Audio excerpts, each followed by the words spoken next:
అందరికీ నమస్తే అండి. స్వీట్ కార్న్‌తో మసాలా కార్న్ అనేది ఎలా రెడీ చేయాలనేది చెప్తాను. ఇది చేయడం చాలా సింపుల్ అండి. ఇది మనకి బయట మాల్స్‌లో, సినిమా హాల్స్‌లో ఉంటుంది. టేస్ట్ అయితే చాలా బాగుంటుంది. మీరు కూడా ట్రై చేయండి. ముందుగా మనం స్వీట్ కార్న్‌ని తీసుకోవాలి.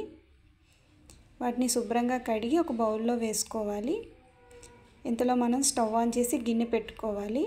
అందులో 1 గ్లాస్ వాటర్ అనేది వేయాలి. వాటర్ కొంచెం హీట్ అయ్యాక కార్న్ అనేది వేయాలి. ఒక 10 మినిట్స్ పాటు కుక్ అవ్వనివ్వాలి. అంతేనండి, స్టవ్ ఆఫ్ చేసుకుంటే సరిపోతుంది. వాటర్లో ఉంటే ఇంకా ఎక్కువ కుక్ అయిపోతుందండి. అందుకు హోల్స్ ఉన్న గరిటెని తీసుకొని అందులో స్వీట్ కార్న్ అనేది వేస్తే వాటర్ అనేది ఉండదు. మనం బౌల్ ఒకటి తీసుకోవాలి. అందులో మనం ఈ స్వీట్ కార్న్ అనేది వేసుకోవాలి. ఆనియన్ అనేది కట్ చేసుకొని వేసుకోవాలి. కొత్తిమీర కూడా కొంచెం వేసుకోవాలి.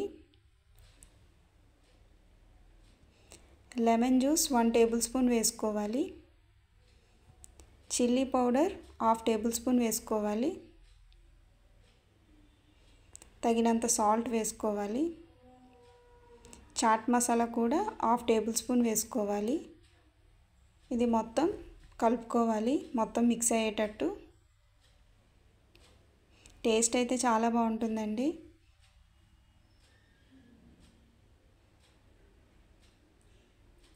అంతేనండి, ఎంతో టేస్టీ మసాలా కార్న్ అనేది రెడీ అయిపోయినట్టే. ఈవినింగ్ స్నాక్ అయితే ఇది మనకి చాలా బాగుంటుందండి. ఇది వేడిగా ఉండేటప్పుడే తింటే మనకి బాగుంటుందండి. చల్లారిపోతే అంతగా టేస్ట్ ఉండదు. వేడిగా ఉండేటప్పుడే తినాలి. ఈ వీడియో కనుక మీకు నచ్చితే లైక్ చేయండి, షేర్ చేయండి, సబ్స్క్రైబ్ చేయండి. సర్వే జన సుఖినో భవంతు, లోకా సంస్థ సుఖినో భవంతు.